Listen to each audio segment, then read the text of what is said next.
आपसे सच बात अपने जीवन की निवेदन करूं तो जब आप मौन हो करके, एकाग्र हो करके और बड़ी निष्ठा से लाल जी की कथा को सुनते हो ना, तो ठाकुर जी तुम्हारे अंदर आकर के एक बार कह के जाते हैं, प्यारे अब तू असली जीवन में सही जगह पर आ गया है, यही है वैकुंठ चलता फिरता, सही जगह आ गया, बस तू लगे रहना, तू छोड़ मत देना इसको। ये कलयुग है, बहुत बुरा है, मैं नहीं चाहूंगा कि कोई कलयुग पर आए। कई भक्त, कल मैं सक्कू बाई की कथा सुना रहा था, ये इसी कलयुग की भक्ता है, महाराष्ट्र की परम भक्ता थी, जो परम भक्त घर में जन्म ली थी, लेकिन विवाह परम दुर्भाग्यशाली घर पर हो गया। ठाकुर जी का नाम लेने पर सक्कू बाई के घर वाले मारते थे। आज भी कई बहनों का ऐसा विपरीत परिवार पर विवाह हो जाता कि जो कथा सुनने नहीं जाने दिया जाता, ठाकुर जी का नाम नहीं जपने दिया जाता। वो सक्कू बाई जैसे रोती हैं, वो मीराबाई जैसे रोती हैं, वो जनाबाई जैसे रोती हैं। फिर ठाकुर जी उनके प्रेम के लिए उनके घर का नौकर बन जाते हैं, उनके घर की दासी बन जाते हैं। तो बंधुओं, मेरा एक निवेदन मानिएगा, 2026 की प्रथम एकादशी पड़ रही है जिसका नाम है सटतिला एकादशी। प्रथम एकादशी है, प्रथम और लास्ट वाली यदि कर लें तो भी बहुत पुण्य मिलता है। अब ये मत कह देना कि महाराज जी शॉर्टकट बता गए तो बिल्कुल शॉर्टकट कर लें।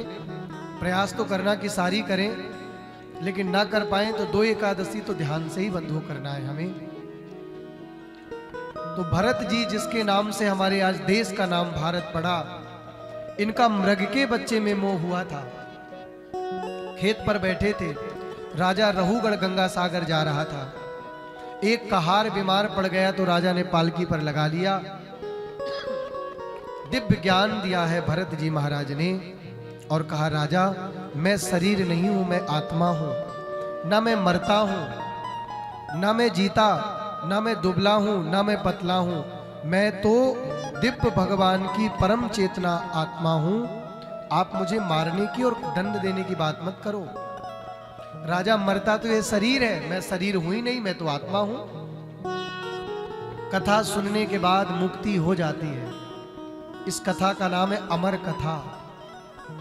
क्या नाम है बंधु इस कथा का? बताओ ना जरा मुझे। अमर कथा। अमर कथा बंधुओं क्या है? अगर आपको लगता होगा कि हमने अमर कथा सुन ली तो अब मरेंगे नहीं। बंधुओं, मरता शरीर है, आत्मा नहीं मरती।